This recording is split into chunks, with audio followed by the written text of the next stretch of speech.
धन्यवाद आपका सतीश जी। कुछ चर्चा अभी हुई इसके संदर्भ में सनातन क्या कहता है, उस पर हमें जरूर विचार करना चाहिए। 84 लाख योनियां, जिसमें से 83,999 अन्य योनियां और एक योनियां हम मनुष्य की जब हम बात करते हैं। सनातन ये बताता है कि कौन सी योनि किस कारण से बनती है। आपका कर्म आपको किस योनि में लेकर जाएगा, वहां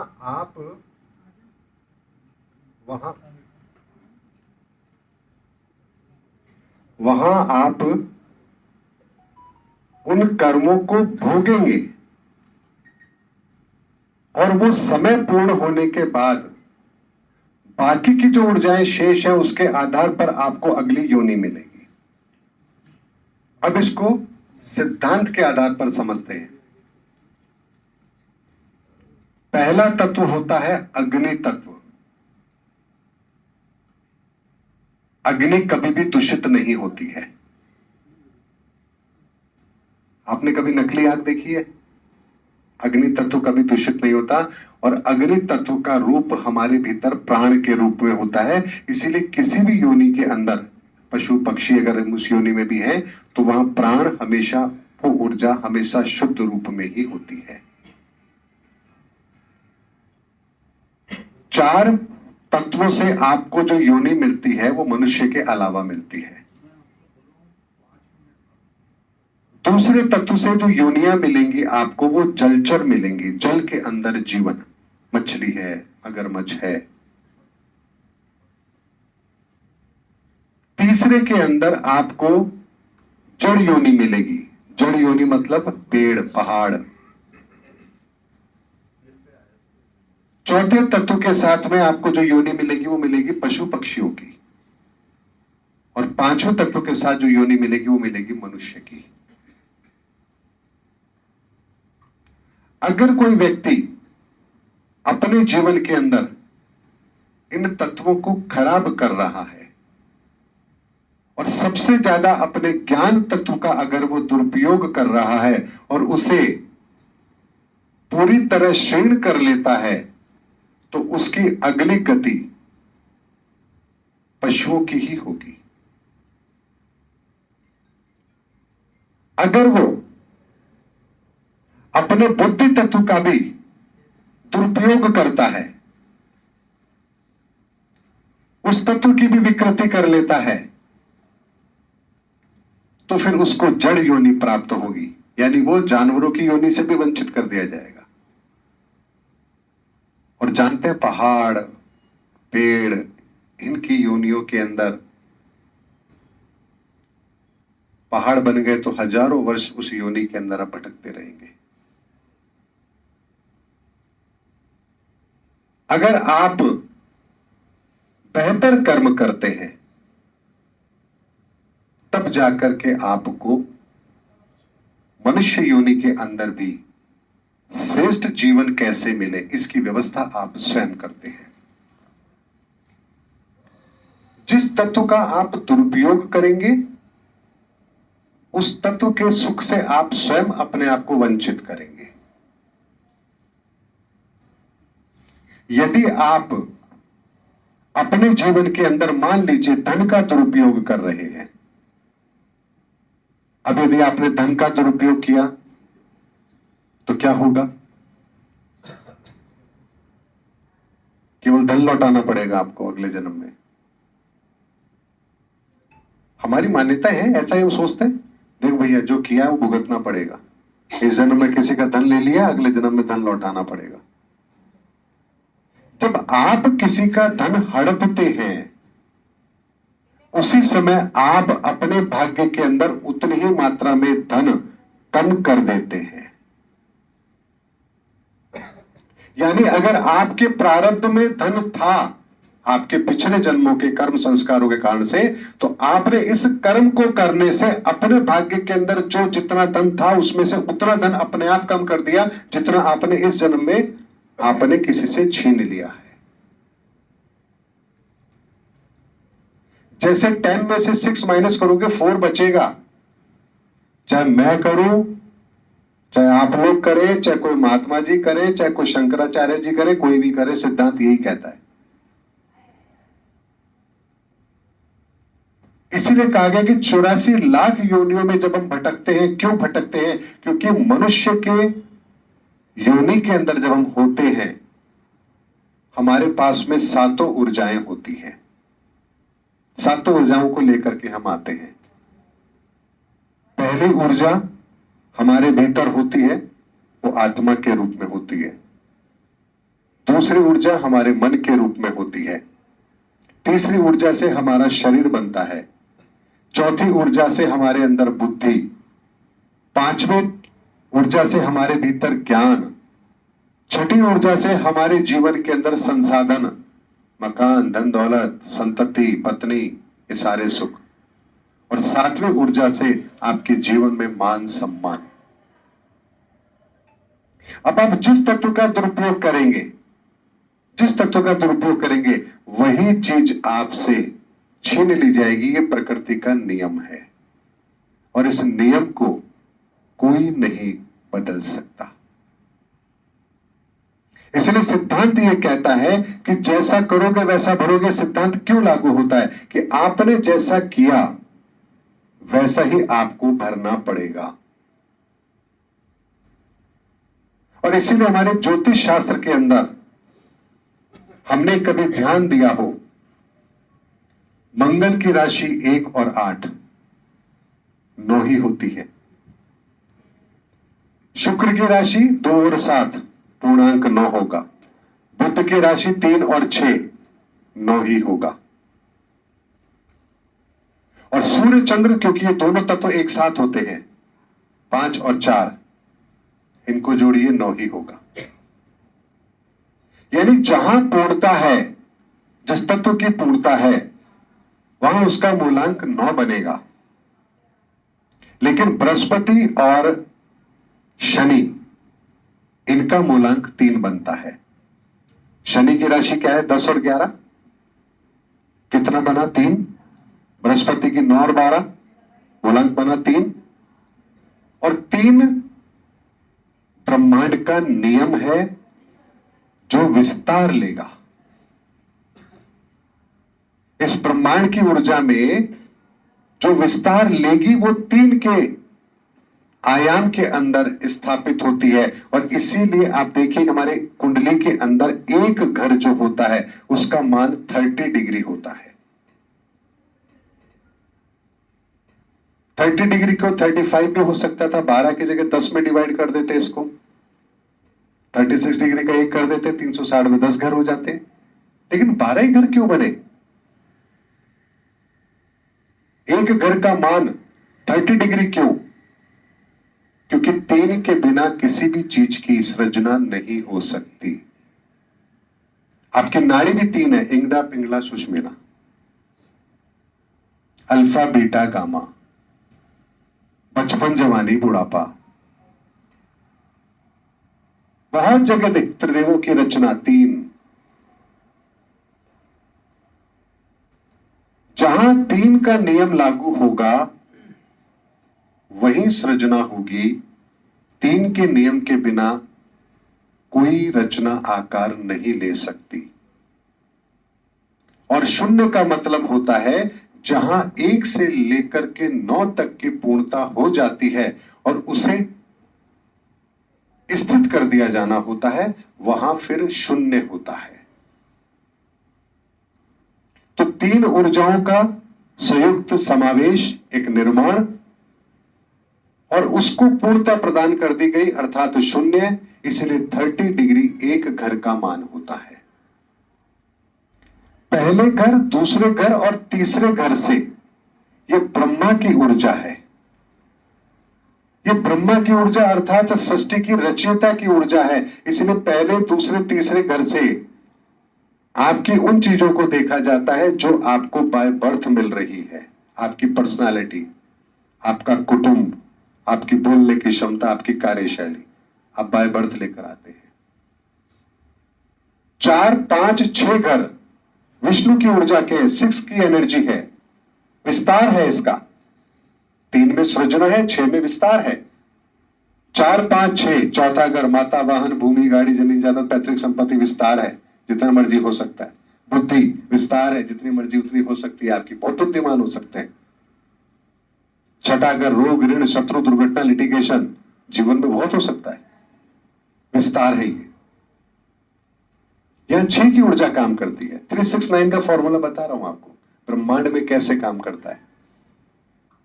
7, 8, 9 के अंदर शिव की ऊर्जा है, संहार की ऊर्जा है, संतुलन की ऊर्जा है, नियंत्रण की ऊर्जा है, कर्म का बंधन है। तो 7वां आपका पत्नी का भाव, आपका प्रारब्ध, जिसके साथ सबसे ज्यादा लेन देन आपका जुड़ा हुआ है। 8वां मृत्यु, काल, महादेव, नवा भाग्य, कि आपने अपने कर्मों से अपना भाग्य कैसे लिखा। ये 7, 8, 9 की ऊर्जा शिव की ऊर्जा है। लेकिन 3 घर ऐसे होते हैं 10, 11, 12, वहीं पर आपको पूर्णता मिली हुई है। यानी उन घरों के अंदर वो ऊर्जा है जिसका आप उपयोग या दुरुपयोग कर सकते हो। 10वां है आपका कर्म, आपकी इच्छा के ऊपर है। 11 आपकी इच्छाएं आपके ऊपर है। 12वां है व्यय, आपके ऊपर है। तो जिसकी कुंडली में 10, 11, 12 में अगर कोई ग्रह ना बैठा हो, वो व्यक्ति अपने जीवन के अंदर अपनी मर्जी से कुछ नहीं कर सकता। उसकी जीवन के अंदर हर चीज कुदरत के द्वारा निर्धारित है। कुदरत जब चाहेगी वही घटना उसके जीवन में तब घटित होगी। ना वो उससे पहले उस चीज को भोग सकता है, ना उस समय के बाद में। अब ऐसा जातक के जीवन में क्या घटना घटित होती होगी, जरा एक अंदाजा लगाइए। मान लीजिए पूरे साल तो पढ़ाई नहीं करी, एग्जाम आ गए, अब क्या करें। लेकिन नसीब में लिखा है भैया पास तो होंगे आप। चलो एक काम करते हैं, देख लेते हैं फटाफट से। 8, 10, 15, 20 क्वेश्चन थे, देख लिए, चलो ठीक है, होगा जो देखी जाएगी। पता लगा एग्जाम में वही प्रश्न आए हैं जो आप देख कर आए थे, क्योंकि 10, 11, 12 के अंदर आपका कोई ग्रह नहीं है। ईश्वर ने परिणाम पहले से तय कर रखा है। लेकिन यदि मान लीजिए 10, 11, 12 में ही अधिकतम ग्रह हो, तो वो व्यक्ति फर्श से अर्श तक की यात्रा तय कर सकता है।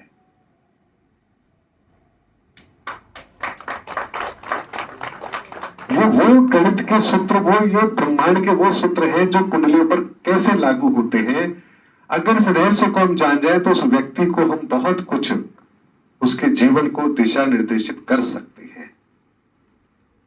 और एक बहुत सुंदर बात आपने कही, गर्भ संस्कार की बात कही। निस्संदेह ये बात सही है कि गर्भ धारण कैसे किया जाना चाहिए। आपने कहा वो घटना नहीं है, वो यज्ञ है, ये बात बिल्कुल सही है, वो यज्ञ ही है। क्योंकि हमारे शास्त्रों के अंदर, हमारे सनातन के अंदर इसे संभोग नहीं कहा गया है। ये गणित मानसिकता है कि कर्म मजे के लिए है। माफ करना शब्द बोल रहा हूं, लेकिन सच्चाई तो यही है। लेकिन हमारे शास्त्रों के अंदर इस क्रिया को एक नव सृजन के रूप में देखा गया है। आप किस चीज का आवाहन करना चाहते हैं, उसकी प्रक्रिया क्या होगी, इस बात के विज्ञान को हमने बहुत पहले ही समझ लिया था। और जानते ही ये विज्ञान, इसका प्रैक्टिकल क्या है। प्रश्न आता है, चलो गरुड़ पुराण में पढ़ लिया हमने, सब कुछ समझ लिया, लेकिन ये चीज काम कैसे करती है। मैंने पर्टिकुलर उस दिन का, उस समय का चुनाव कर लिया, सब कुछ प्रक्रियाएं कर ली और मुझे वो फल प्राप्त हो गया। तो यह एक प्रश्न आता है, फिर मेरे भाग्य का क्या। अगर मेरी कुंडली के अंदर मान लीजिए पुत्री है, संतान है, और मैं इस प्रक्रिया की पालना करूं, तो क्या मेरे पुत्र हो जाएगा?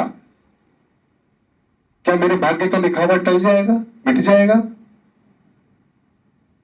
तो एक बात को समझते हैं, इस ब्रह्मांड के अंदर जिस भी चीज की उत्पत्ति हुई है, चाहे कोई भी हो भले, वो सब शिव से ही उत्पन्न है। शिव के अतिरिक्त कुछ भी नहीं है, और हमारे भीतर भी वही शिव की चेतना है, इसीलिए हम सजीव हैं, और वो शिव निकल जाए तो हम शव हैं।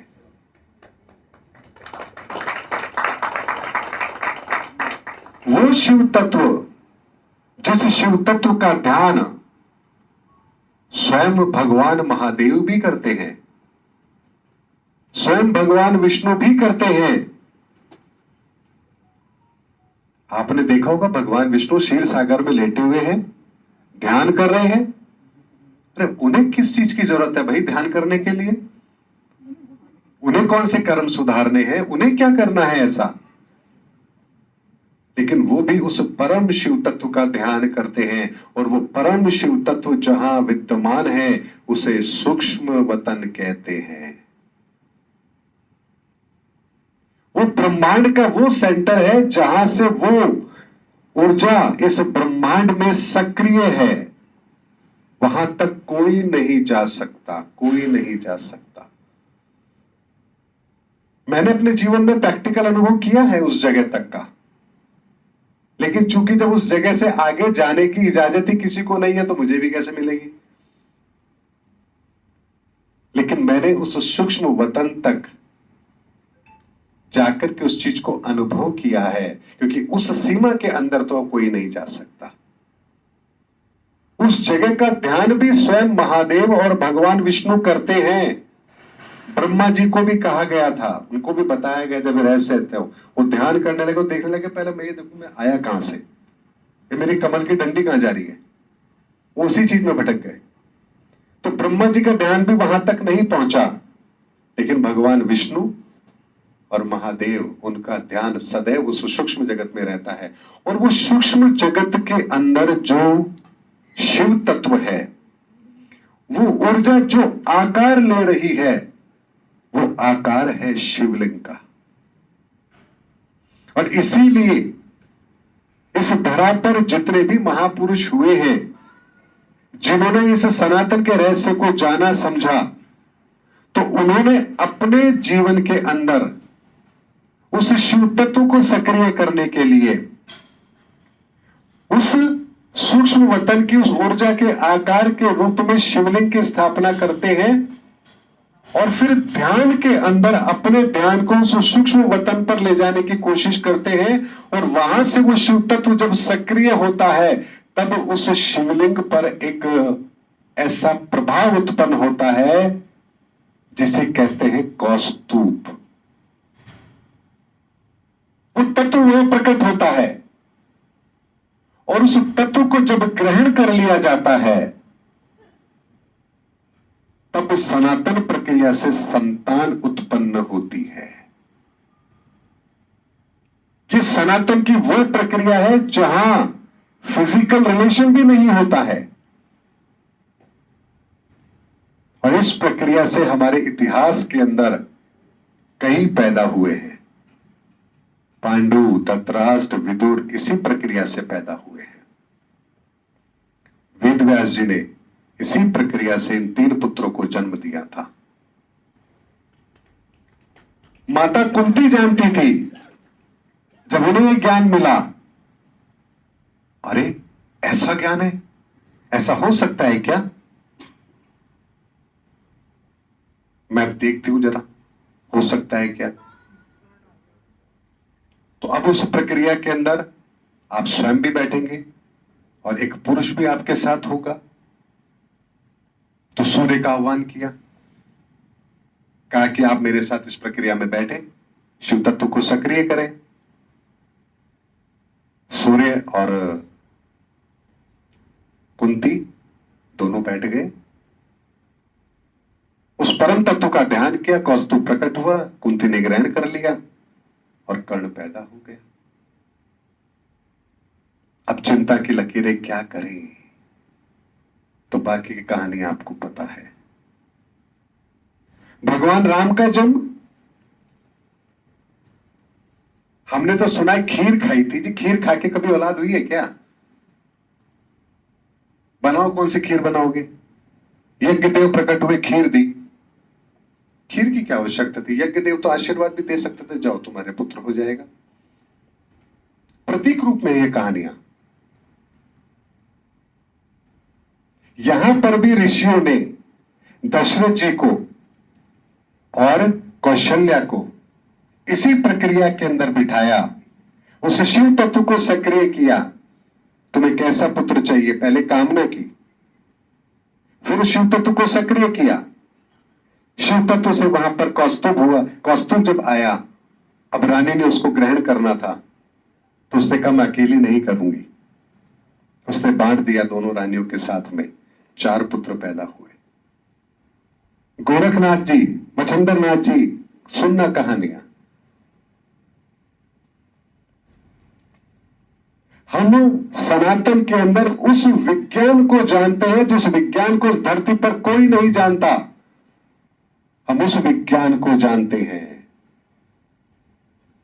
इसीलिए उस प्रश्न का उत्तर हमें भी पता है कि पहले मुर्गी आई कि पहले अंडा आया।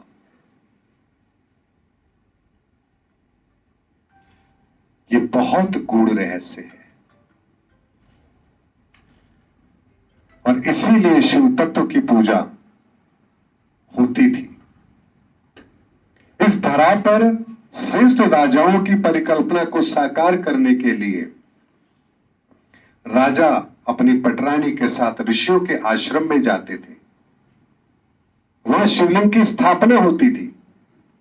दोनों उस ध्यान की प्रक्रिया में बैठा करते थे, उस तत्व की प्राप्ति किया करते थे। उस तत्व की प्राप्ति करने के पश्चात वो श्रेष्ठ संतान उन्हें प्राप्त होती थी। और उन राजाओं का डीएनए, उन राजा रानियों का डीएनए नहीं होता था, वो ईश्वरीय डीएनए होता था।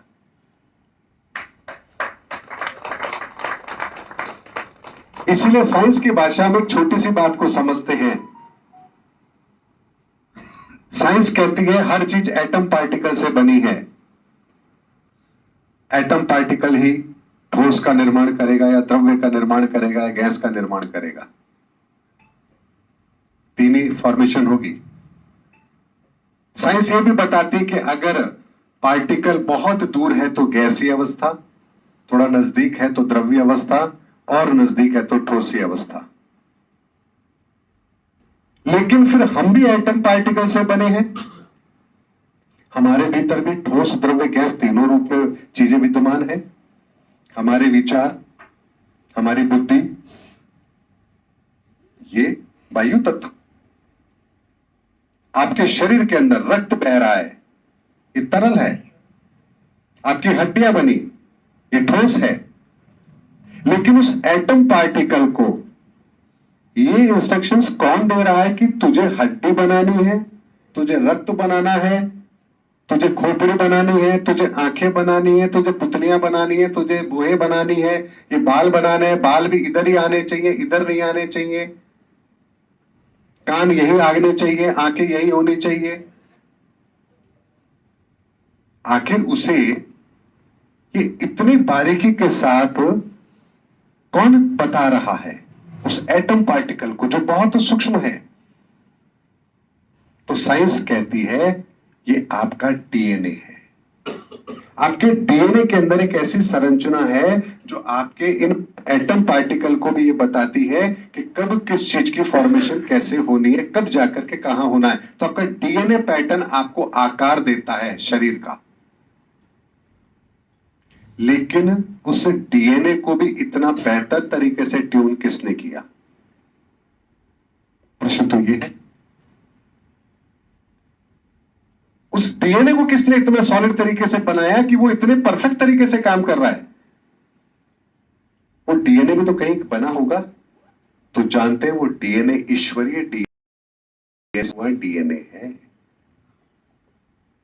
तो जब आपको लगता है कि मनुष्य की इस गति के अंदर अब सब कुछ खराब हो चुका है और अब श्रेष्ठता की जरूरत है, तो जैसे कहता है ना कि मॉडल चेंज हो जाता है, कई बार गाड़ियां बहुत बेच लिया, मॉडल चेंज कर दो, होता है ना फैक्ट्रियों में।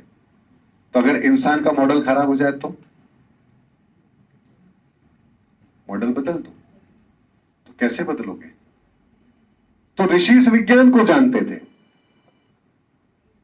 तो इसी सनातन प्रक्रिया से शिव तत्व का आह्वान करते थे। अब यहां से प्योर ईश्वरीय डीएनए उनको मिलता था, और जिस तरह का डीएनए वो चाहते थे वैसा ही मिलता था, जिस कामना से चाहते थे वैसा डीएनए मिलता था। और इस विज्ञान को कहते हैं गोत्र परंपरा।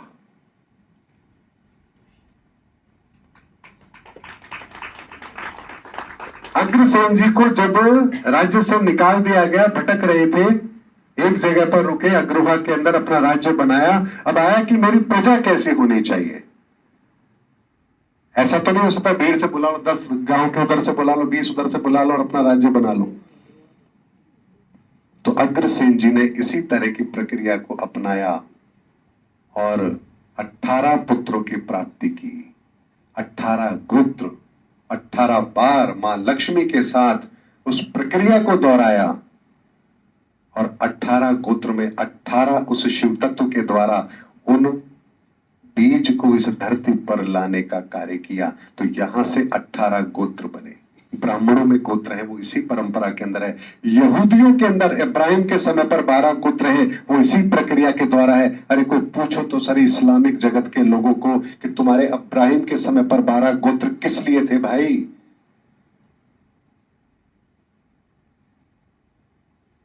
कोई नहीं जानता, सिर्फ लकीर के फकीर हैं। क्यों चूमते हो काबा में जाकर उस काले पत्थर को? क्यों खतना कराते हो? क्यों काला बुर्का पहनाते हो स्त्रियों को? बुर का मतलब होता है योनि। क्यों ढक के रखते हो उसे? क्योंकि शिव तत्व को काले रंग से ढका जाता है। पता नहीं है, कर रहे हैं। हमें पता है, हम करते नहीं है। चौराहे चौराहे पर शिव जी का मंदिर बना हुआ है। रोज जाकर भांग चढ़ाते हैं, धतूरा चढ़ाते हैं, आग चढ़ाते हैं, दूध चढ़ाते हैं, ये चढ़ाते हैं, वो चढ़ाते हैं। अरे पहले ये तो जानो वो है क्या? वो क्या चीज है भाई? और कहीं ऐसा तो नहीं कि हम उनके साथ अनादर कर रहे हैं। अनेक ऐसी जगह आपको मिल जाएगी जहां पर अनेक शिव मंदिर हैं और पास पास में है। ये शिव मंदिर, उसके पास ये, उसके पास है, 20, 25, 50, 100, 1000 मंदिर एक साथ, और सब में शिवलिंग है। और इतना छोटा कमरा कि 10 बाय 10 का भी पूरा नहीं होता है वो। 2 लोगों से ज्यादा लोग नहीं बैठ सकते, छोटा सा होता है। किस लिए है भाई? वहां एक ही बना लेते अगर सबको लोटे से जल चढ़ाना था तो। कोई नहीं जानता।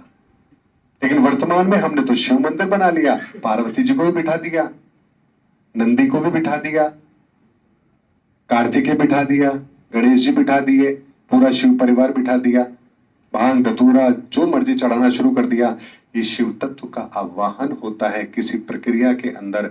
आप जब किसी चीज को प्राप्त करना चाहते हैं तो इस तत्व का आवाहन होता है, और यहां से उस ईश्वरीय गोत्र को प्राप्त किया जाता है जहां से आप एक अगली पीढ़ी उसी तरह की चाहते हैं जो शुद्ध हो, पूर्ण हो। इसलिए गरुड़ पुराण में थ्योरी है और शिव पूजा प्रैक्टिकल है। लेकिन ये हर किसी को समझ में नहीं आएगी। तो अगर हम उन प्रक्रियाओं की भी पालना कर ले तो कम से कम कुछ तो बेहतर करेंगे। तो वैदिक समय पर जब राजा अपनी पटरानी के साथ जब इस पूजा में सम्मिलित होते थे, शिव तत्व को सक्रिय करते थे, तो जब शिव तत्व सक्रिय हो जाता था, कौस्तुभ की जब प्राप्ति होती थी, तब उस शिवलिंग को दूध से धोया जाता था। उस जलेबी का पानी बाहर जाया करता था, बाहर प्रजा होती थी वो उसको ग्रहण करती थी, ताकि प्रजा के अंदर भी जो संतति उत्पन्न हो वो शौर्यवान वीरवान हो, क्योंकि तत्व तो वहां भी काम करेगा थोड़ा सा। और फिर उसके बाद पानी से धोया जाता था। तो हमने तो नकल कर ली, हाँ दूध चढ़ाओ पानी चढ़ाओ। अरे भाई दूध किस क्रिया के बाद होता है? क्या आपने शिव तत्व को सक्रिय कर लिया? कौस्तुभ मिल गया, ग्रहण कर लिया। अब दूध से धोगे, अब पानी से धोगे और उसके बाद काले कपड़े से ढक दोगे, क्योंकि शिव तत्व की ऊर्जा है, उसको हमेशा काले कपड़े से ढक के रखा जाता है। यह है शिव तत्व का वो रहस्य। हमारे सनातन के अंदर हमने इस ब्रह्मांड को इतना बेहतर तरीके से समझा है जितना और किसी सिविलाइजेशन के अंदर किसी ने नहीं समझा है।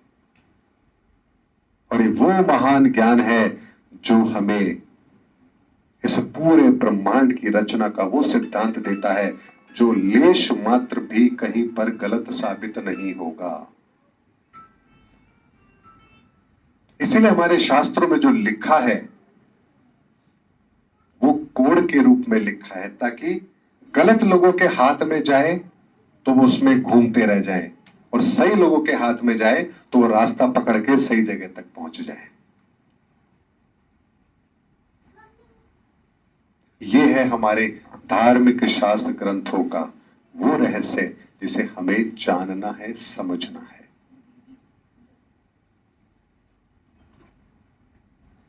आप सभी का बहुत बहुत धन्यवाद। आप मंच पर पधारे। कार्यक्रम को हम आगे बढ़ाएंगे और मैं आपसे आग्रह करूंगा कि आप अपना अपना स्थान ग्रहण करें।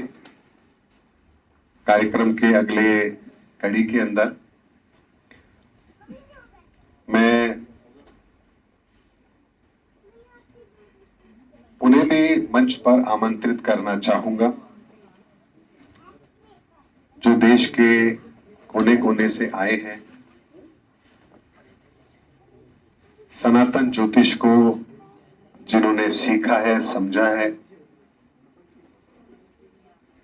आगे वो अपने जीवन के अंदर उस विधा का स्वयं भी प्रयोग करेंगे, लोगों को लाभान्वित भी करेंगे। और मैं हमेशा आप लोगों के साथ हूं। आप जब भी दुविधा में हो, कोई प्रश्न हो, कोई संशय हो, आप बेहिचक मुझे फोन कर सकते हैं। इस सनातन ज्योतिष के द्वारा हम दुनिया को एक बेहतर समाधान दे पाए, इसकी हम कोशिश जरूर करेंगे। हमें तो सिर्फ प्रयास करना है, बाकी कार्य तो ईश्वर ने करना है। एक बीज का काम होता है अपने आप को भूमि को समर्पित कर देना, उसके बाद बीज का कोई काम नहीं होता, बाकी काम तो प्रकृति करती है। कार्यक्रम की अगली कड़ी के अंदर मैं स्टेज पर बुलाना चाहूंगा हमारे सनातन ज्योतिषाचार्य, हमारे नए सनातन ज्योतिषाचार्य जो यहाँ पर आए हुए हैं, नूपुर सिंह जी। आप पधारे स्टेज पर। मंजू गुलचा जी आप पधारे। डॉक्टर दीप्ति जी आप भी पधारे। सरोज मंडल जी, अंकित गोयल जी, रंजू जी, अजय कुमार जी। अंकित जी आएंगे।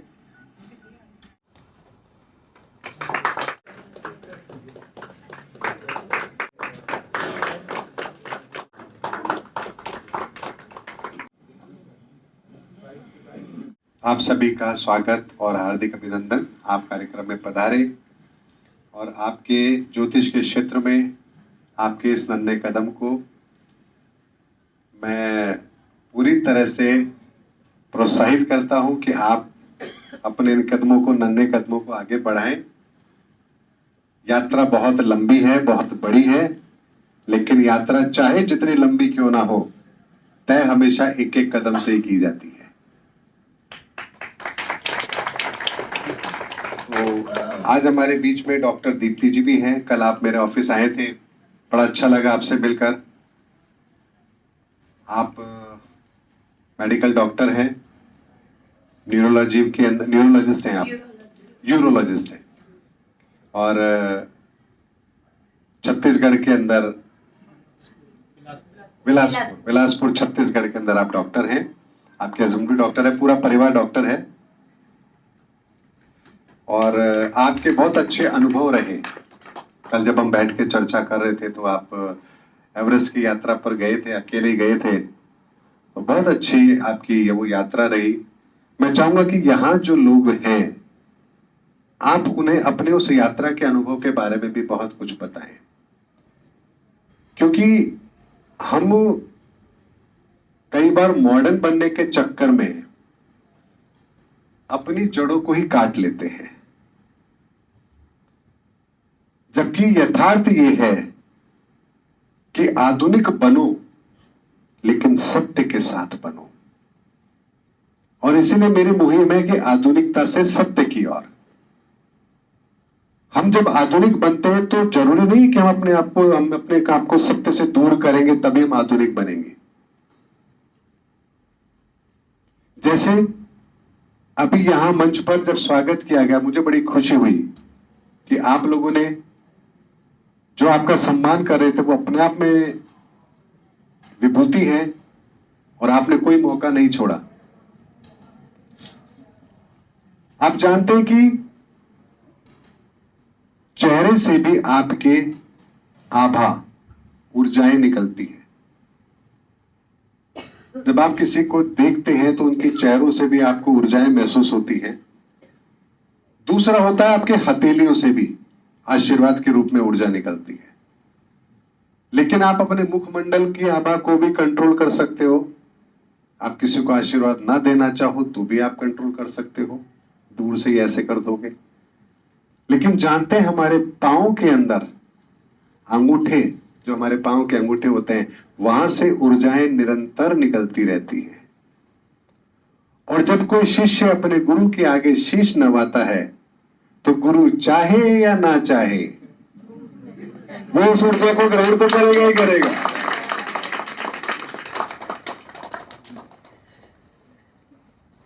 और इसी परंपरा को हम लोग जानते हैं, इसीलिए हम ईश्वर के आगे, गुरुजनों के आगे, विद्वान जनों के आगे शीश इसीलिए नवाते हैं ताकि उनके भीतर की वो ऊर्जा, उसका हमें भी कोई लाभ मिले। ये है, सत्य है। तो जिसको फायदा चाहिए वो करता है। अब जिसको मॉडर्न बनना हो तो आजकल क्या होता है, ऐसे खड़ा हुआ, घुटनों पे हाथ लगा लिया। भैया घुटनों पे कुछ नहीं है। तो ऐसी बहुत सारी हमारी मान्यताएं हैं, परंपराएं हैं जिनका निर्वहन हम लोग करते हैं। अनजाने में करते हैं वो भी अच्छी बात है, लेकिन जानबूझ के करेंगे तो बहुत अच्छा होगा।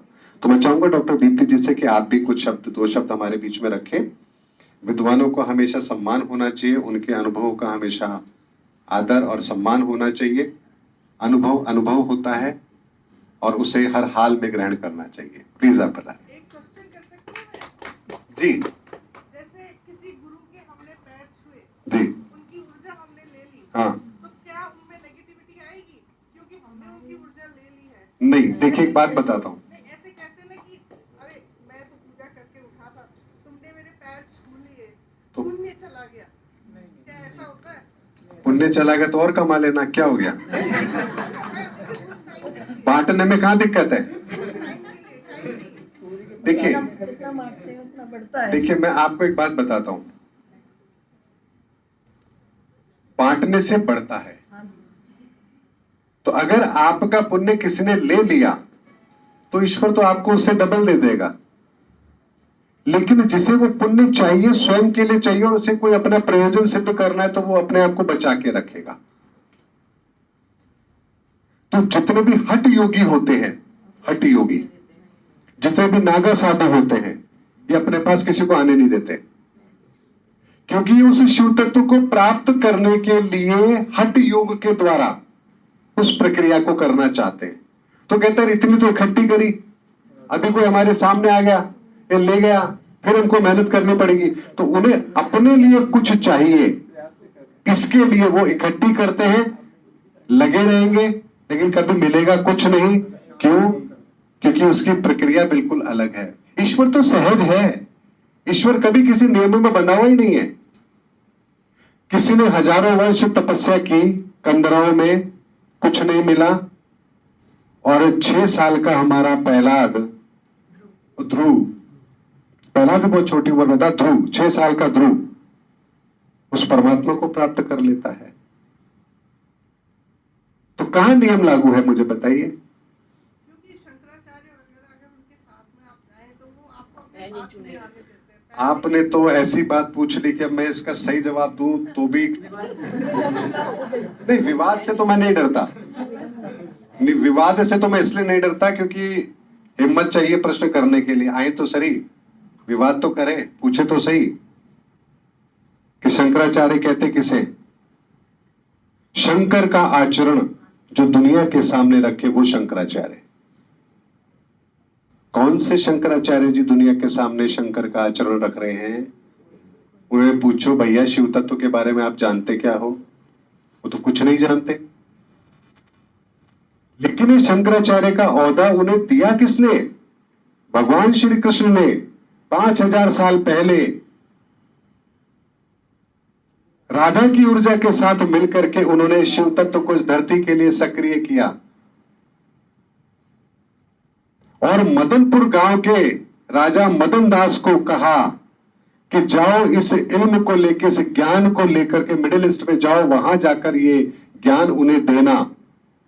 और दूसरी तरफ यहां भारत के अंदर उन्होंने जिन लोगों को ज्ञान दिया ये बताया और आदेशित किया कि जाओ चारों दिशाओं में और जाकर इस ज्ञान का प्रचार प्रसार करो, इस शंकर का आचरण, शंकर के इस रहस्य को दुनिया के सामने बताओ। और आज से तुम्हें ओहदा दिया जाता है, तुम शंकराचार्य कहलाओगे।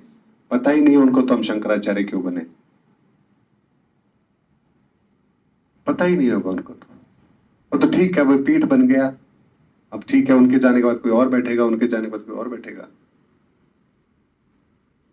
ये परंपराएं नहीं होती हैं, ये तो योग्यता होती है। और हमारा सनातन धर्म क्या कहता है? हमारा सनातन धर्म ये कहता है कि जब आप कोई कार्य करते हैं तो उसका श्रेय आप लेते ही नहीं है। इसलिए जितने भी शास्त्र लिखे गए वो वेदव्यास जी के द्वारा लिखे गए। वेदव्यास जी एक पद था। कभी कोई वेदव्यास जी कोई और ऋषि रहे होंगे लेकिन उनका नाम नहीं आया रिटन बाय वेदव्यास जी। जैसे भाई ये काम किसने किया? भारत के प्रधानमंत्री ने किया, अच्छी बात है, काम चल जाएगा। नहीं नहीं, बोलो मोदी जी ने किया है, बोलो इंदिरा जी ने किया है, बोलो राहुल गांधी जी, और तो है भी नहीं, बनेंगे भी नहीं कभी। मतलब हमें नाम चाहिए। अरे भाई प्रधानमंत्री ने किया, ये इससे काम नहीं चलेगा क्या? नहीं चलेगा, हमारा नाम चाहिए। तो हम कहां सनातन को फॉलो कर रहे हैं बताइए? भगवान गणपति ने कहा तुम जिस कार्य को कर रहे हो भविष्य में तुम्हें सनातन ऋषि के नाम से जाना जाएगा, और वो भाग्य मेरा स्वीकार है। तो क्या मतलब इस चीज से कि नहीं मेरा नाम भी तो होना चाहिए डॉक्टर मनोज कुमार गुप्ता? अरे ना हो क्या फर्क पड़ता है, कोई ना जाने क्या फर्क पड़ता है? सत्य जानो, उससे काम चलेगा। फर्क क्या पड़ जाएगा? कितने दिन की जिंदगी है मेरी, एक दिन मुझे भी जाना है। लेकिन जो बीज बो दिए इस संसार के अंदर, एक दिन वो जब वृक्ष बनेंगे, उन वृक्षों में जब फल आएंगे, उन फलों के अंदर भी बीज होंगे, वो बीज भी कभी रोपित किए जाएंगे। तो सोचे वो बगिया कितनी खूबसूरत होगी जिसका बीज आज डाला जा रहा है।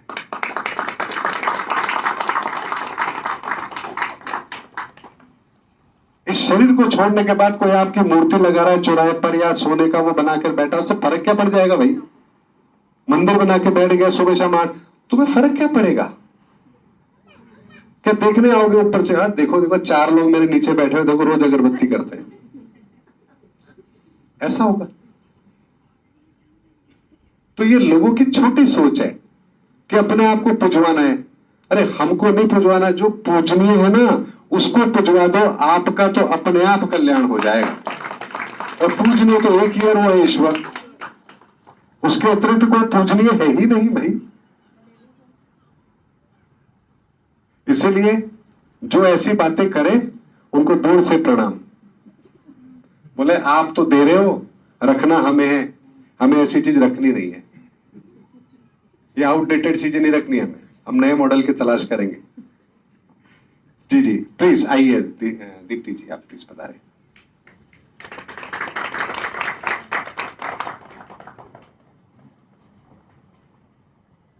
बहुत बहुत धन्यवाद सर, आपने मुझे यहाँ इनवाइट किया।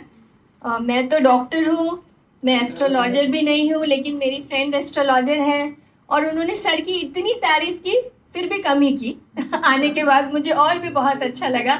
मैं जस्ट उत्सुकतावश आ गई यहाँ मिलने के लिए, देखने के लिए कि एस्ट्रोलॉजी की ये कॉन्फ्रेंस में क्या होता है। और मुझे हमेशा एंशियसनेस रहती नई नई चीज़ों को लेके। तो मैंने एक बार डिसाइड किया अभी 6 महीने पहले नवंबर में कि मैं एवरेस्ट बेस कैंप ट्रैकिंग करूंगी।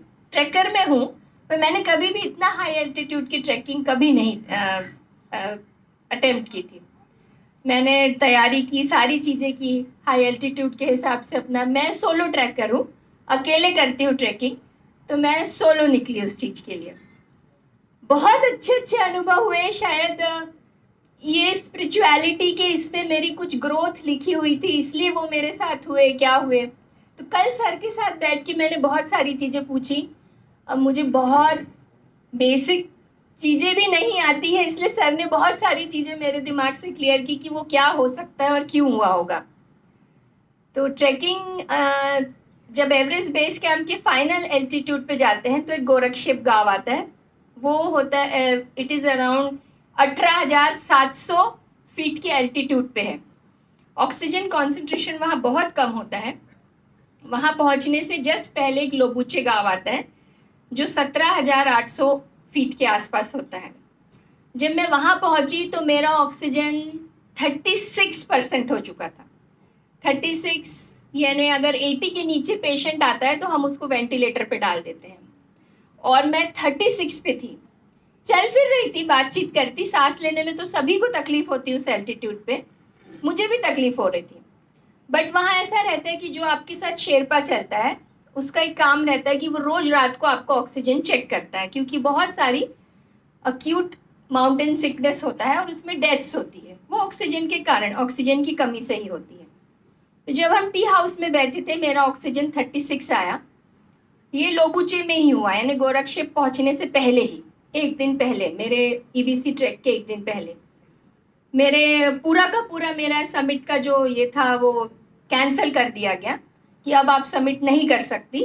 समिट यानी ईबीसी ट्रैक के बेस पॉइंट तक पहुंचना, उसको समिट कहते हैं। शेरपा ने सैटेलाइट से घर पे फोन करके बताया कि मैडम को ऑक्सीजन बहुत कम है, ये आगे नहीं जा सकती। जो टी हाउस में हम रुके थे वहाँ ऑक्सीजन सिलेंडर नहीं थे अवेलेबल और ऑक्सीजन नहीं था। मैंने बोला ये रात है, यहाँ से रेस्क्यू भी नहीं हो सकता, ये रात रुक जाते हैं, नेक्स्ट मॉर्निंग अपन डिसाइड करेंगे। बट इट वॉज ऑलरेडी मेरे से इंडिमिटी फॉर्म साइन करवा लिया गया कि आपकी डेथ होगी तो आपकी बॉडी काठमांडू से आपके रिलेटिव्स लेंगे, आपके हस्बैंड को इन्फॉर्म कर देते, because 32 to 36 oxygen is as good as death. फिर इस शर्त पे कि शेरपा आपके साथ रात भर रहेगा, वो आपको ऑक्सीजन चेक करेगा। आप रात को डेथ हुई तो रात को आपका वापस बॉडी जाएगी, मॉर्निंग आप वापस जाओगी, आप आगे नहीं जा सकती। मैंने बोला ठीक है। हर आधे घंटे में शेरपा चेक कर रहा है, 32, 38, 32, 38। 1:30 बजे के आसपास रात को अचानक ऐसा हुआ कि एक बहुत बड़ी काली आकृति दिखी मुझे, एकदम देवी जैसे। ऐसा मुझे लगा जैसे मैंने, आप सेंस करते हो ना कि ये कोई चीज है, ऐसा लगा मुझे फील हुआ कि ये देवी है। मैं नहीं हूँ बहुत बड़ी साधक, मैं तो डॉक्टर हूँ, तो मेरा आधा मैक्सिमम टाइम हॉस्पिटल में ही जाता है, लेकिन पता नहीं क्यों मुझे अंदर से फील हुआ और मुझे लगा जैसे वो मुझे पूछ रही है कि तुझे क्या चाहिए। मैंने कहा मुझे एवरेस्ट बेस कैंप जाना है, बस बेस कैंप मुझे जाना है, इतना मुझे चाहिए। ठीक है वो बोली, और 1 सेकेंड के अंदर मैं शक हो गई उनके, यानी उन्होंने पूरा अंदर खींच लिया मुझे फील हुआ कि वो चीज ने मुझे अंदर ले लिया। फिर एक कमल जैसी चीज बाहर है, मैं छोटे बच्चे जैसे डिलीवर हो गई बाहर, और मेरा SpO2 87, इंस्टेंट 87। मेरे शेरपा बोल रहा है पॉसिबल ही नहीं मैडम, ये क्या हुआ, आपने क्या किया? मैंने बोला कुछ नहीं किया। उसने बोला आपने कोई ब्रीदिंग टेक्निक की।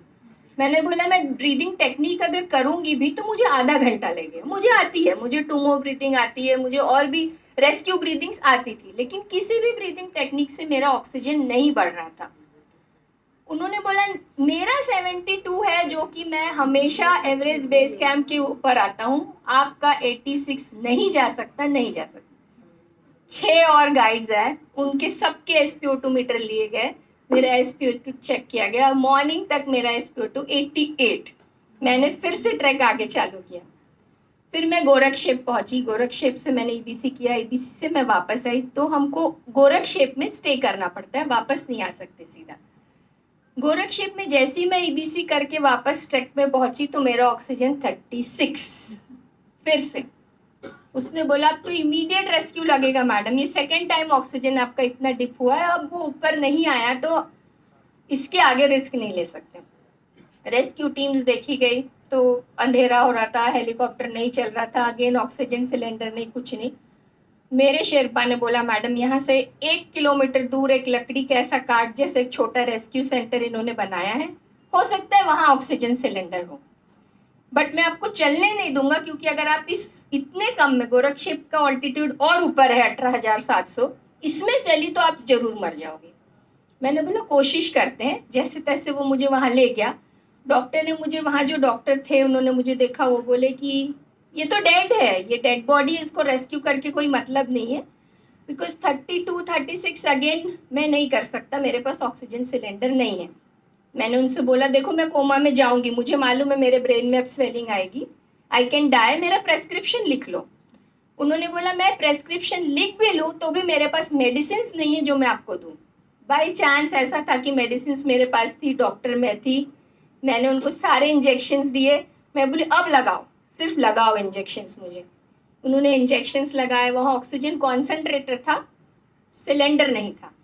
कॉन्सेंट्रेटर से मुझे ऑक्सीजन लगाया गया। 48, 45, 46 पे मैंने ऑक्सीजन मेंटेन किया, पर फिर भी मैं चल फिर रही थी, मैं बात कर रही थी, बट मेरा ऑक्सीजन ऊपर नहीं आ रहा था, जो कि सबसे रिस्क वाली चीज थी। रात को 1:30 बजे के आसपास मुझे ऐसा लगा कि मुझे वॉशरूम जाना है, क्योंकि बहुत इंजेक्शंस मुझे लगे थे, और वहां पे कहीं पे भी आपको टॉयलेट्स नहीं मिलेंगे। टेम्परेचर -32, तो -32, और मेरे को डॉक्टर बोले थे कि मैडम यहाँ तो कोई वॉशरूम होते नहीं है, आपको दूर कोई लाइट दिखेगा तो आप वहाँ जाना, वहाँ पूछना, ठकठकाना, शायद कोई स्टाफ रहता हो वो आपको यूज करने दे दे। अच्छा आप वॉशरूम जाएंगे अभी तो वहाँ पानी नहीं, सिर्फ बर्फ। वो आपको इतनी बड़ी एक लोहे की सलाई देते हैं, उससे आप खोदो जोर जोर से, और उसके नीचे से जो थोड़ा बहुत पानी निकला उसको आप यूज करो, नहीं तो पानी नहीं, उसको आप हाथ भी नहीं लगा सकते क्योंकि पूरा ब्लू साइनोसिस हो जाता है, इतनी मुश्किल रहती वहाँ।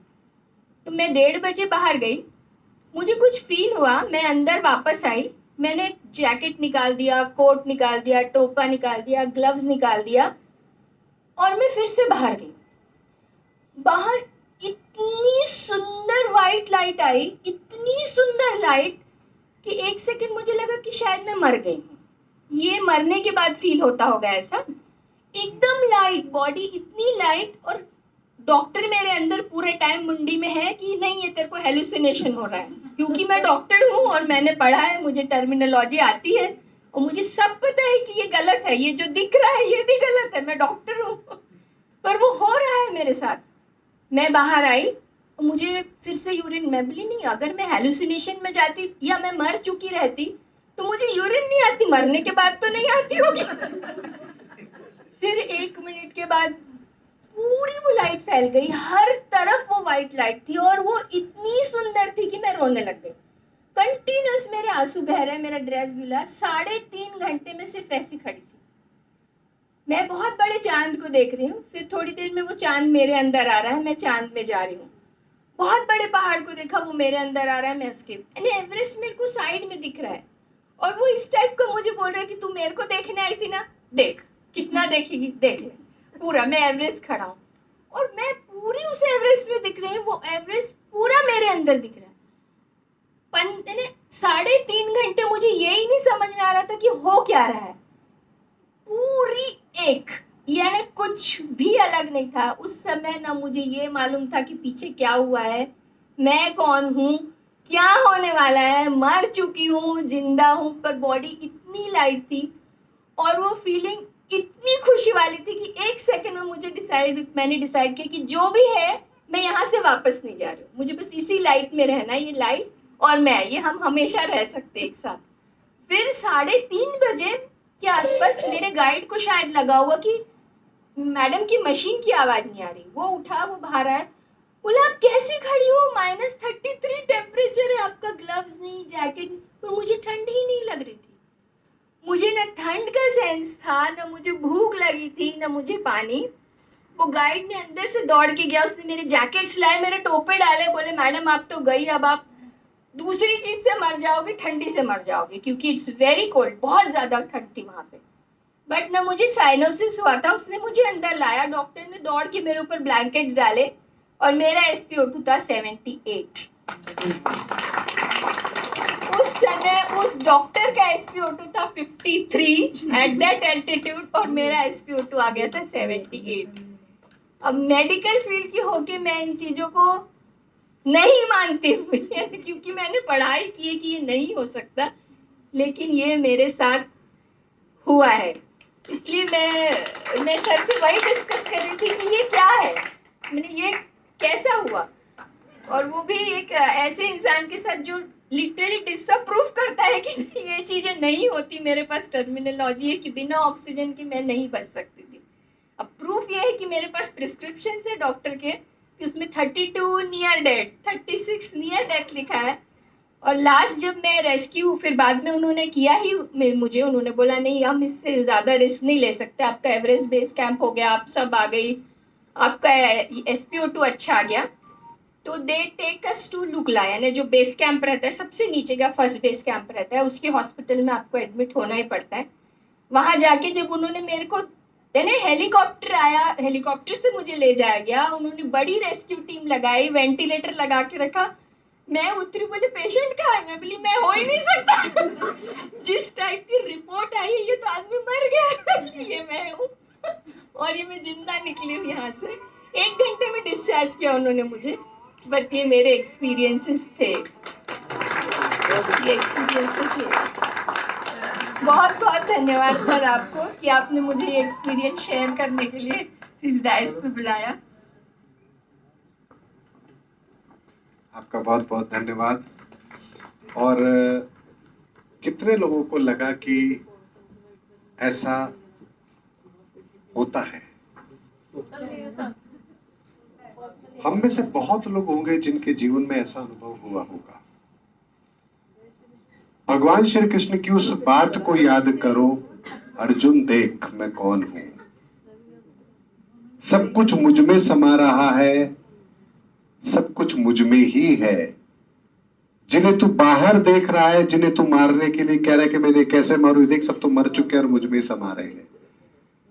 ये वो स्टेज होती है जहां आप एक एटम पार्टिकल की, जब मैं बात करता हूं, आप अपने शरीर से 32,40,000 एक्स जून पर चले जाते हैं, वहां आपकी बॉडी एटम नहीं रहती है, वो क्वांटम उसमें बदल जाती है एनर्जी के अंदर, और वहां फिर कोई नियम लागू नहीं होता है संसार का, और परमात्मा उस कॉन्शियसनेस के अंदर हमें मिलता है।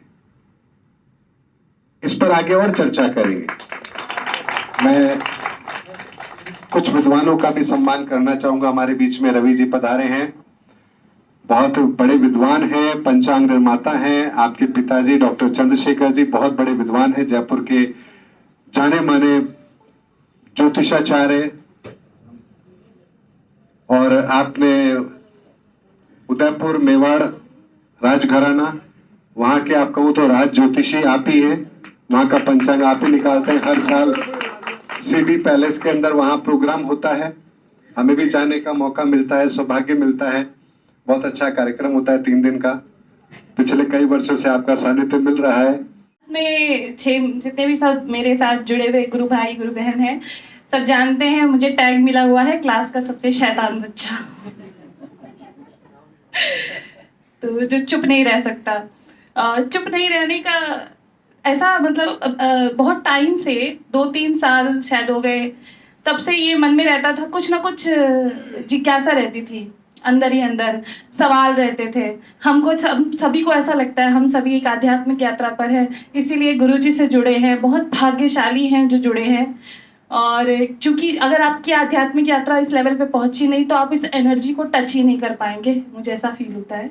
तो जितने भी लोग जुड़े हैं बहुत भाग्यशाली है, और मैं अपने आप को बहुत भाग्यशाली समझती हूँ। जिस समय कोर्स लॉन्च हुआ एक क्लास हो भी गई थी, इंट्रोडक्शन क्लास हुई थी।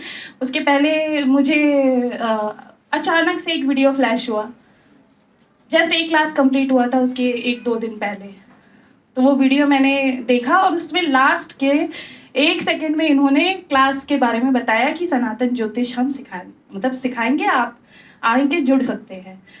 और वो पल ऐसा था कि बचपन से ज्योतिष में इंटरेस्ट बहुत था, लेकिन उस फील्ड में पढ़ाई कभी नहीं हो पाई। वो पल ऐसा था, ऐसा लगता है मेरे जीवन में जो आध्यात्मिक यात्रा को शुरू होने का सबसे पहला पल था। वो मुझे मिलना था, गुरुजी ने मुझे वो सानिध्य देना था, मेरा सौभाग्य था। तो वो वीडियो मेरे सामने फ्लैश हो गया और वो मात्र 1 सेकेंड का वो जो वीडियो की जो लाइन थी, उससे लाइफ एकदम चेंज हो गई। उसके पहले पता नहीं और लोगों को भी ऐसा फील होता होगा, बहुत ज़्यादा एक्सपीरियंसेस मेरे ऐसे रहे नहीं है, लेकिन मुझे ऐसा हर वक्त कुछ ना कुछ नंबर्स दिखते रहते थे सीक्वेंस में, जैसे 111 हो गया, 666 हो गया एवरी टाइम। और जब भी डिस्प्ले होता था मुझे समझ भी नहीं आता था मैं क्या करूं। मतलब 2 साल से लगभग रोज ऐसा मेरे साथ होता था और कई बार ऐसा होता था। तो फिर उस समय हम हाथ जोड़ के प्रार्थना करते थे कि हे ईश्वर, अगर आपका हमसे कम्युनिकेट करने का यही तरीका है तो हम तो एकदम नादान है, हमें तो कुछ नहीं आता, कोई मीनिंग समझ में नहीं आता, हमें सीधे सीधे पकड़ा दीजिए हाथ। और बस वो एक दिन था, उसके बाद हमें गुरुजी का सानिध्य मिल गया और उसके बाद से बहुत कुछ क्लियर होता चला गया, बहुत सारे चेंजेस आते चले गए। और अब ये पता है कि हमारी इस आध्यात्मिक यात्रा का या फिर हमारे इस जीवन का ही मतलब कर्तव्य का हमारे क्या महत्व है, मतलब हमारे पास क्या लाइन है, वो हमें मिल गई है। हम इस जीवन में क्यों आए हैं ये मुझे आज पता चल गया है। 6 महीने के कोर्स में शायद मैंने बहुत अच्छा अभी कुछ नहीं किया है, अभी हम पहले सब सीढ़ी पर है, लेकिन हाँ ये पता चल गया है कि हमारे जीवन का क्या उद्देश्य है। तो थैंक यू सर, आपने हमें उद्देश्य दिया। थैंक यू सभी बैच के जितने भी मेरे दोस्त हैं सबको। बहुत बहुत धन्यवाद आपका आकांक्षा जी। फिर तो आपको टैग गलत दे दिया हमने। मुझे पता नहीं, मुझे पता होता है कि आपने वो सिर्फ उतने दिन पहले ही वीडियो के माध्यम से आपसे परिचय हुआ है। मैंने तो सोचा हो सकता है 2-3 साल से आप मेरे वीडियो देख रहे होंगे। हाँ, फिर तो आपके साथ नाइंसाफी हो गई। हमारे बीच सुमित्रा जी भी हैं। कल परसों पहली बार जब आप आए थे अपनी बिटिया के साथ में, तब आमने सामने मैंने आपको देखा था। उससे पहले तो फोन पर ही बात होती थी। वो मेरे को भैया कहती हैं, भाई कहती हैं, और परसों जब आई थी तो मेरे से नाराजगी भी जाहिर कर रही थी। शादी कर दी बेटी की, बहन को नहीं बुलाया। मैंने कहा बहन ने घर को बुला के खीर ही नहीं खिलाई, मैं क्या करूं। तो ईश्वर ने बहुत अच्छे साथी दिए, भाई बहन के रूप में आप जैसे लोग दिए। और वास्तविकता यही है कि व्यवहार की पूजा होनी चाहिए, इंसान की नहीं। अगर आपका व्यवहार श्रेष्ठ है तो फिर जीवन के अंदर चाहे जो परिस्थिति आ जाए, जैसी परिस्थिति आ जाए, आप कभी हार नहीं सकते। और यदि आपका व्यवहार सही नहीं है तो कितनी अच्छी परिस्थिति में आप हो, एक दिन मुसीबत में जरूर फंसेंगे। ऐसा क्यों होता है? क्योंकि जैसा हमारा व्यवहार होता है, व्यवहार का मतलब है आपकी क्रियाएं जो आप करेंगे, तो जो आप करेंगे उससे आप किसी न किसी तत्व को तो टच जरूर करेंगे। या तो आपका कर्म आपकी आत्मा के लेवल पर होगा, कॉन्फिडेंस के लेवल पर होगा, यह आपके मन के लेवल पर होगा, यह आपके शरीर के लेवल पर होगा, यह आपके बुद्धि के लेवल पर होगा, यह आपके ज्ञान के लेवल पर होगा, या आपके संसाधनों के लेवल पर होगा, या आप परमार्थ की भावना से कार्य करेंगे। इसके दायरे के बाहर कोई इंसान कर्म कर ही नहीं सकता। इन्हीं 7 तरह के कर्मों के अंदर हमारे सारे कर्म बंधे हुए हैं।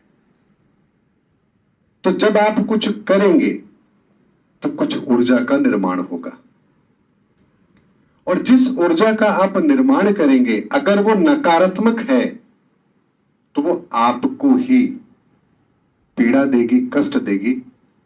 ब्रह्मांड की उन ऊर्जाओं को आपकी ओर आकर्षित करेगी जो नकारात्मक है, और आप जाने अनजाने ब्रह्मांड की उन ऊर्जाओं को अपनी ओर बुला रहे हैं जो आपका ही नुकसान करने वाली है। वहीं उसकी विपरीत यदि आपका व्यवहार अच्छा है तो आपका एक्शन अच्छा होगा। एक्शन अच्छा है तो आप अनजाने में ब्रह्मांड की उन ऊर्जाओं को अपनी ओर आकर्षित कर रहे हैं जो आपके लिए सकारात्मक है।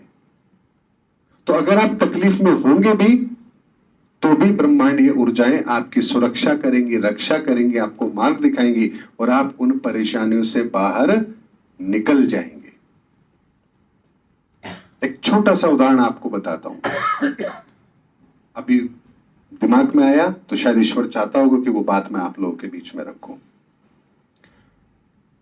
साल 2001, आपको याद है 2001 का साल किस चीज के लिए जाना जाता है? वर्ल्ड ट्रेड सेंटर, ठीक है, 9/11। उस समय मेरा व्यापार था जेमस्टोन्स का, और बहुत अच्छे लेवल का व्यापार था। लगभग 2.25 लाख रुपए महीने की तो सैलरी का मेरे पास स्टाफ था, ऑफिस स्टाफ, प्लस उसके अलावा जो बाहर जो काम करते थे लेबर वगैरह, जो अपने अपने घरों में जो माल तैयार करती थी, वो अलग था। लगभग 6 लाख रुपए महीने का उस समय मैं सैलरी वगैरह ये सब बांटा करता था उन सबको, स्टाफ को मिला करके। 2001 की बात बता रहा हूं। और करीबन मार्केट से लगभग 70 से 75 लाख रुपए करीब का मैंने रॉ मटेरियल वगैरह लिया हुआ था, जो हमारा ड्यू पर चलता था, 4 से 6 महीने की ड्यू पर चलता था।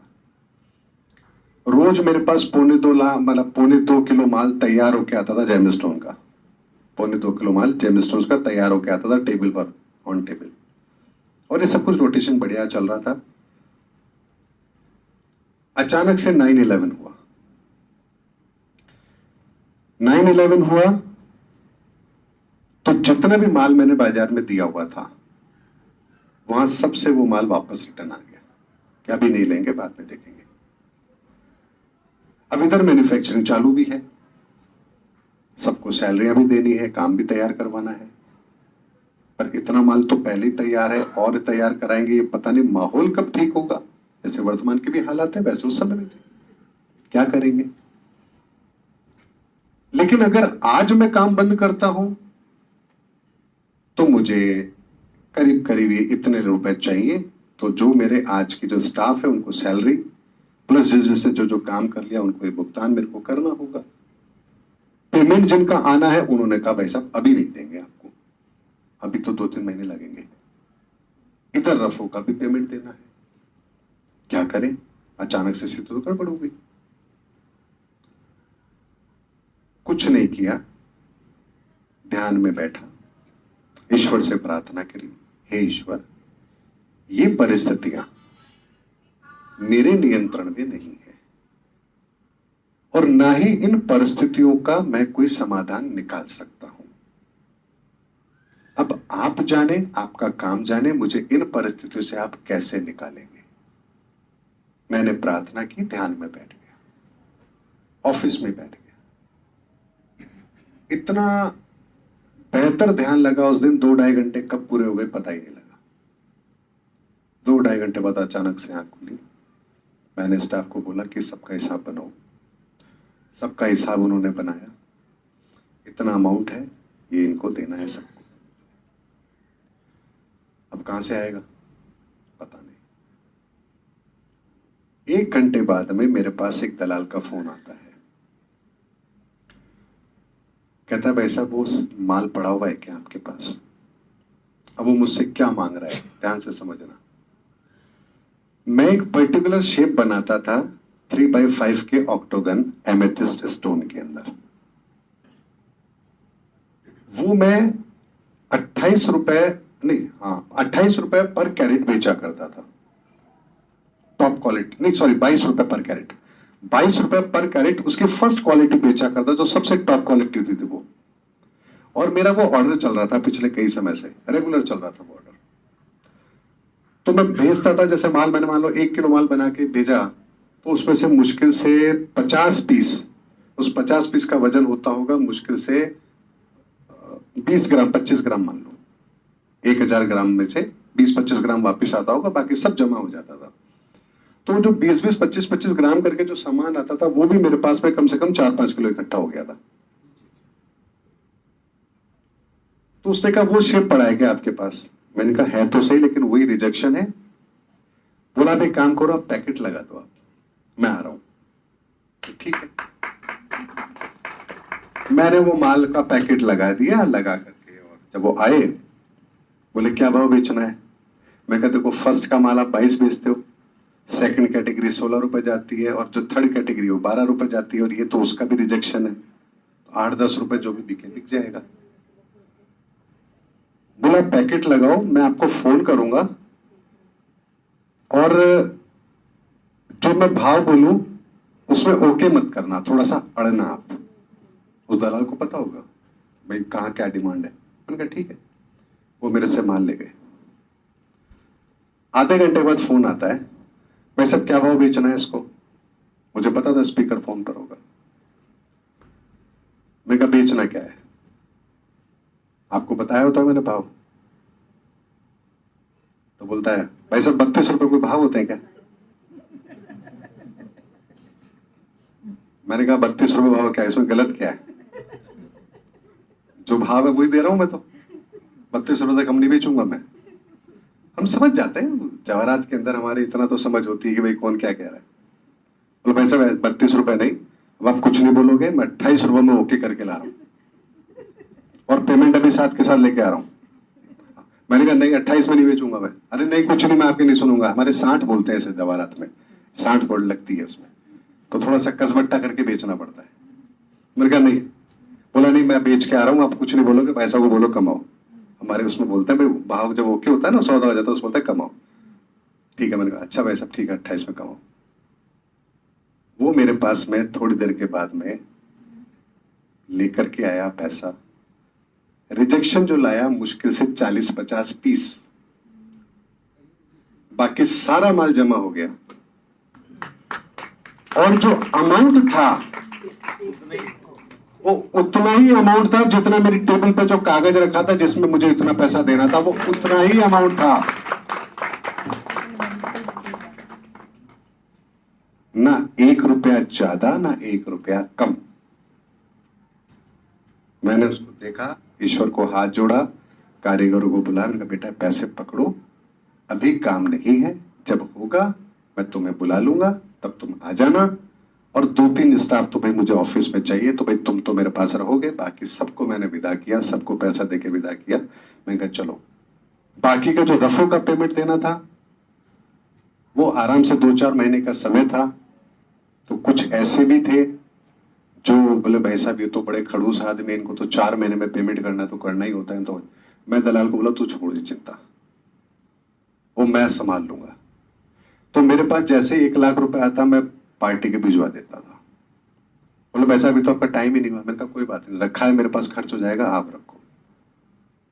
तो मैं पार्टी को ही पैसा पहले ही भिजवा देता था, जो ड्यू डेट थी उससे पहले ही। 50% पैसा मैंने समय से पहले ही पहुंचा दिया, और कुछ पैसे के लिए 4 की जगह मुझे 6 महीने लगे। दलाल बोलता था जिसने हमारा सौदा कराया, बोला भाई साहब ये पार्टी कभी किसी के ऑफिस नहीं जाती है, आपके ऑफिस आती है, बैठती है, चाय पीती है, और 4 की जगह 6 महीने हो गए। मैं इसको फोन करता बोलता तू चिंता मत कर, मैं अपने आप ले लूंगा पार्टी से पैसे। तो कौन कहता है कि ईश्वर हमारी मदद नहीं करता? ईश्वर हमारी मदद करता है, पर आपको ईश्वर पर विश्वास तो हो। आपको ये तो विश्वास हो कि हाँ ईश्वर नाम की कोई चीज है, वो सुनता है, वो देखता है, वो हमारे हर पल पर नजर रखता है। और मुझे ये बताते हुए बहुत गर्व महसूस होता है कि इस समय ईश्वर की निगाह में मैं हूं और मेरी हर पल की खबर ईश्वर रखता है। इस समय इस हॉल में भी जो हम बात कर रहे हैं ना, सुबह मेरे पास रिजल्ट होगा। और ऐसा एक बार नहीं है, ऐसा और ऐसा एक बार नहीं है, कई बार है। टॉक के अंदर एक सेमिनार था, अक्षय शास्त्री हमारे एक अच्छे पंचांग निर्माता हैं वो भी, तो उस फंक्शन के अंदर एक ज्योतिषाचार्य थे हिमाचल के, एक्स मिनिस्टर भी अपने आप को बोलते हैं वो। तो मैंने 32,40,000 जो फॉर्मूला है ना हमारा त्रुटि वाला, उसके बारे में मैंने बात रखी। तो खड़े होकर बोलता है 32,40,000 नहीं है, ये 3 करोड़ ऐसा लाख है। जब वो मेरी बात काट करके आके बैठ गए मेरे बगल में, मैंने कहा भाई साहब 32,40,000 है। नहीं मनोज जी 3 करोड़ ऐसे लाख। मैं उनको मेरे मोबाइल में स्क्रीन दिखाई, मैंने कहा ये देखो, ये 32,40,000, इसको 60, इसका ये 54,000, इसका 900, इसका 15, इसका 4 सेकेंड। और नहीं नहीं नहीं नहीं ऐसा नहीं। ठीक है, तुमको नहीं माना मत मानो, मुझे क्या मतलब है। जो गणना मैं बता रहा हूं, अगर आप उसको नहीं समझ में आ रही तो मैंने कहा ये किताब है, ये जो ऑथेंटिक है, जो कोर्स में पढ़ाई जाती है, यूनिवर्सिटी के अंदर ज्योतिष के जो कोर्स है उसमें मैं उसकी बात बता रहा हूं आपको। देखो उसमें भी लिखा है। नहीं नहीं नहीं ऐसा नहीं है। ठीक है, अब ये बात हुई है टॉक के अंदर। अगले दिन सुबह मेरे को ईश्वरीय संदेश के अंदर एक आता है कि जो तुम्हारी धुन में धुन ना बजाए उसकी धुन बजा दो। मैं इतना ताज्जुब करा, मैंने कहा यार ये बात तो मैं जानता हूं, मेरे अलावा कोई नहीं जानता है, कोई नहीं जानता ये बात। और सुबह ये मैसेज मेरे पास कैसे?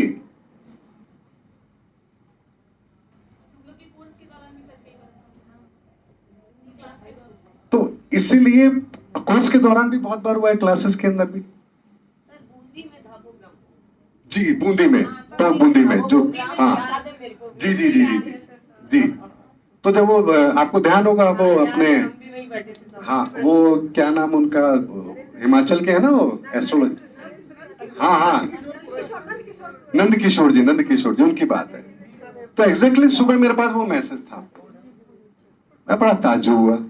मैं कहा भाई मतलब आपको कोई क्या कह रहा है उस पर भी ईश्वर की निगाह है कि कौन कहां क्या कह रहा है और किसको क्या जवाब देना है, क्या जवाब नहीं देना है। निर्मल जी की बात है, उस पर भी अगले दिन संदेश था, मैंने आपके सामने बात रखी थी। अभी जो अन्न की बात है, अन्न की बात को कंप्लीट करते हैं। एक संदेश था कि तुम्हें नियम की पालना करनी है,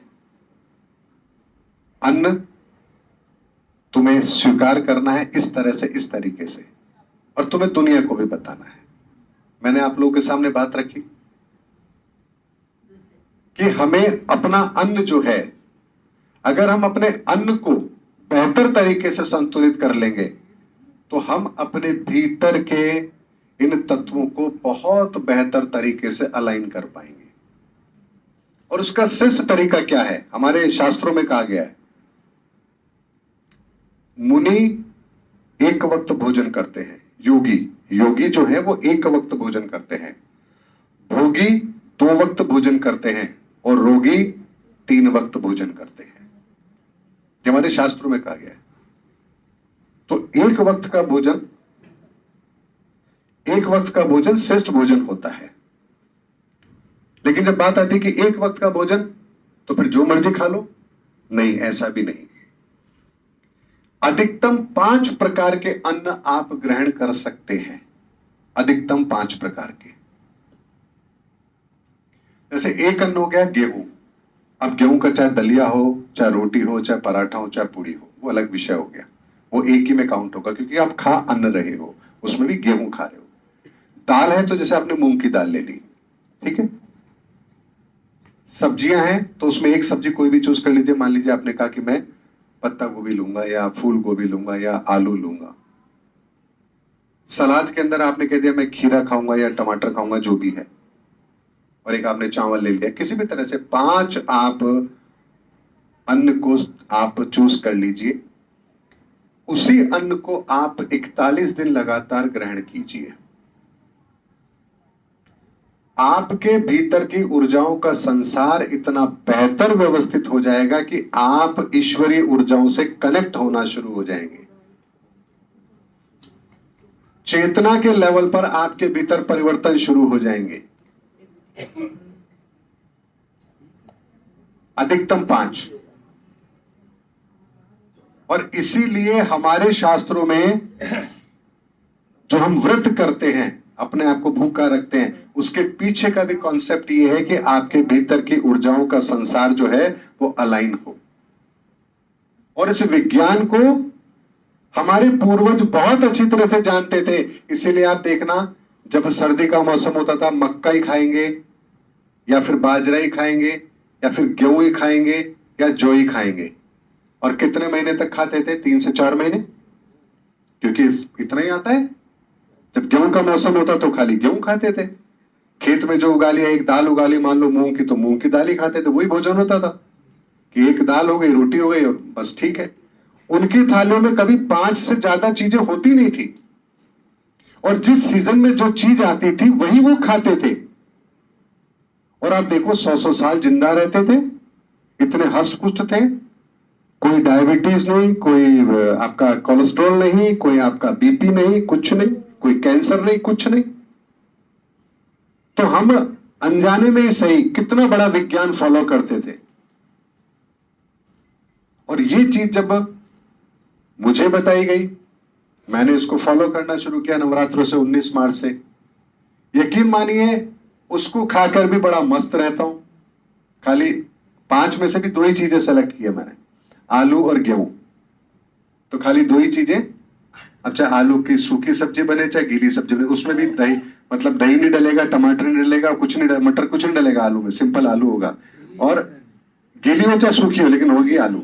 रोजाना वही, सुबह भी वही, शाम को भी वही, ना कोई चेंज नहीं है। 19 तारीख हो गई, आज देख लो, और वही रोटी है, आराम से खाते हैं, बिल्कुल मस्त है, कोई प्रॉब्लम नहीं, किसी तरह की कोई दिक्कत नहीं, कोई एनर्जी की कमी नहीं। सुबह खा के आया था 9 बजे, आपके सामने खड़ा हूं 2 बज गए, और अभी लंच भी बाहर नहीं लूंगा। तो भोजन अगर आपका संयमित है, नहीं 2 टाइम, एक सुबह और एक शाम, 2 टाइम। अब एकदम से तो हाई स्पीड से ब्रेक लगाएंगे तो गाड़ी पलट जाएगी। तो धीरे धीरे, पहले स्पीड धीरे हो, पहले इतनी चीजें जो खाते हैं उससे 2 चीजों पर आए, फिर 2 से फिर 1 पर आएंगे, तो चीजें हो जाएगी।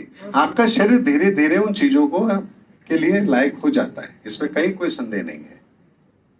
तो छोटी छोटी चीजें हैं जो हम अपने जीवन के अंदर अगर अपनाते हैं तो हम अपने पूरे शरीर के इस सिस्टम को उस तरह से ट्यून करते हैं जैसे एक योगी का शरीर होता है। कम भोजन कभी भी आपको नुकसान नहीं पहुंचाएगा, अधिक भोजन सदैव आपको नुकसान पहुंचाएगा। और हम क्या कहते हैं, कम खाएगा तो भैया बीमार पड़ जाएगा। हम उल्टा कहते हैं, और खा बेटा, ज्यादा और खा और खा। इसीलिए भोजन संयमित हो, ध्यान साधना हम करें, अपने भीतर की ऊर्जाओं को, अपने भीतर के संसार को व्यवस्थित करें, तो आपके सारे के सारे तत्व अपने आप संतुलित हो जाएंगे, अपने आप हो जाएंगे। आपको चिंता करने की जरूरत नहीं है। जैसे हम बीज को जमीन में डालते हैं, हमने सिर्फ उसमें पानी और खाद देना होता है। उसके बाद उसमें जड़ें आना, पत्तियों का निकलना, तने का बनना, शाखाओं का बनना, फूल का आना, फल का आना, बीज का पैदा होना, ये सब प्रक्रिया स्वाभाविक प्रक्रिया है, इसमें आपको कुछ नहीं करना होता। ऐसे ही हमारा ये शरीर है, इस शरीर के अंदर जो ईंधन आप डाल रहे हैं वो ईंधन आप संतुलित कर लीजिए।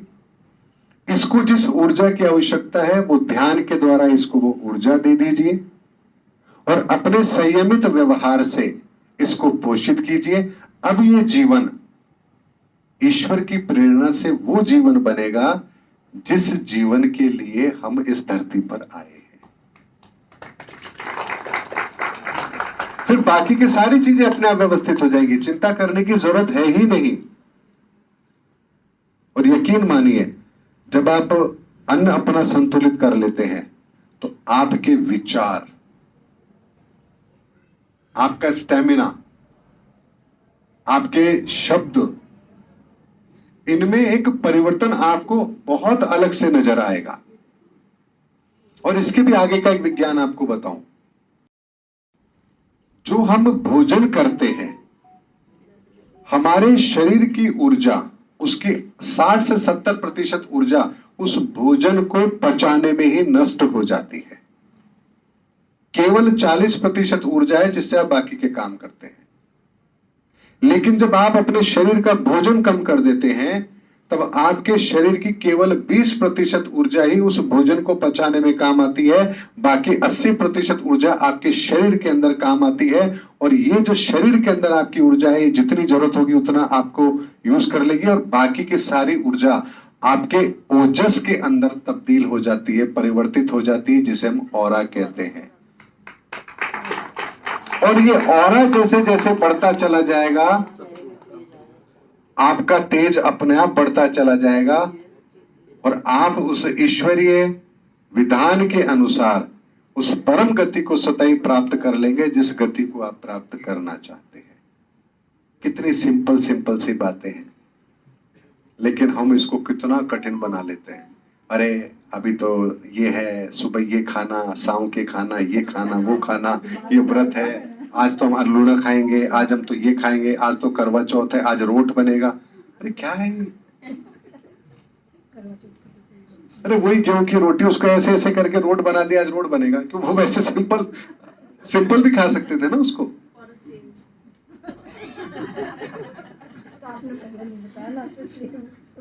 लेकिन इन चीजों का, ठीक है, इसके पीछे का विज्ञान भी है। और वो विज्ञान क्या है? घर में जो महिलाएं हैं, माताएं, बहनें हैं, इनके ऊपर बहुत बड़ी जिम्मेदारी है।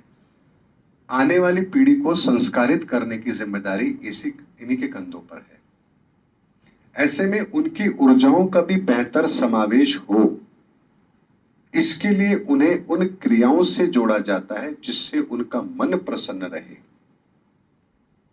मन प्रसन्न होगा, कार्य बेहतर करेंगी, कार्य बेहतर करेंगी तो घर में खुशियां अपने आप आएंगी। अगर घर के अंदर, अगर मान लीजिए आपके घर के अंदर महिला ही अगर परेशान है, तो उस घर में खुशियों की तो आप कल्पना भी नहीं कर सकते। और अगली पीढ़ी अच्छी हो जाएगी उसकी तो आप सोचना भी मत। और आपका पूरा खानदान अच्छा हो जाएगा, इसकी तो हम कल्पना भी नहीं कर सकते। तो पुरुषों के लिए उत्तम व्यवहार और स्त्रियों के लिए घर में एक सौहार्द का वातावरण रखना, ये उनकी दो प्रमुख जिम्मेदारी है, स्त्री की भी और पुरुष की भी।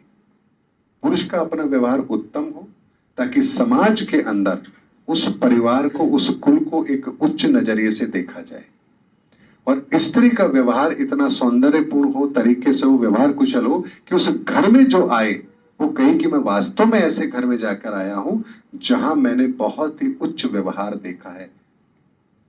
और ये दो चीज अगर बेहतर हो गई तो बाकी सारी चीजें बेहतर हो जाती है। यही छोटी छोटी चीजें हैं जिन्हें हमने अपने जीवन के अंदर, अगर हमने इनको इस्तेमाल कर लिया, इनका सही तरह से यूटिलाइजेशन किया, तो हमें कहीं कोई चिंता करने की जरूरत नहीं है। क्योंकि आज के हम अभी लंच के बाद के सेशन के अंदर, अब तक तो हमने बहुत सनातन की बातें की है, बस सनातन का अगला कदम क्या,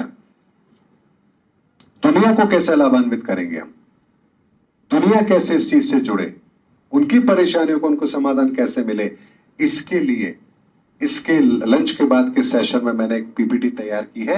उस पर मैं आप लोगों को डिटेल में बताऊंगा कि इस ब्रह्मांड के अंदर चीजें कैसे काम करती हैं और हम उसके साथ अलाइन होकर दुनिया को कैसे अच्छे रास्ते पर, बेहतर रास्ते पर ले जा सकते हैं। आप सभी का बहुत बहुत धन्यवाद। अभी आप सभी लोग लंच लेंगे, बाहर लंच की व्यवस्था है और 2:30 बजे हैं, लगभग 45 मिनट के बाद 2:15 बजे हम वापस से जुड़ेंगे। तब तक के लिए आप सभी को बहुत बहुत धन्यवाद।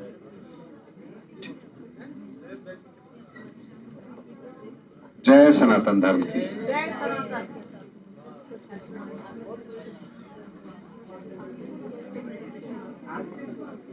है